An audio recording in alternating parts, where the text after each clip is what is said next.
অন্ধকারাচ্ছন্ন সমাজে যখন চারদিকে অশান্তি, অবিচার আর অমানবিকতার ছায়া নেমে এসেছিল, ঠিক তখনই জন্ম নেন মানবতার মুক্তির দূত, শান্তির প্রতীক, সর্বকালের শ্রেষ্ঠ শিক্ষক হযরত মুহাম্মদ সাল্লাল্লাহু আলাইহি ওয়াসাল্লাম। আজ তার জন্মদিন। তার জন্মদিন উপলক্ষে শুধু দেশেই নয়, সারা বিশ্বে দোয়া, মিলাদ, জিকিরের আয়োজন করা হয়েছে। ধর্মপ্রাণ মুসলমানরা নফল নামাজ, দোয়া, মিলাদের মাধ্যমে দিনটি পালন করছেন।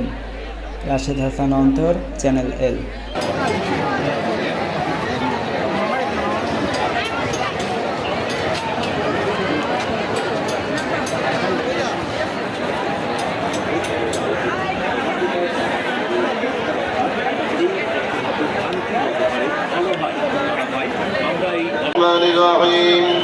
ما كان محمد أبا أحد من رجالكم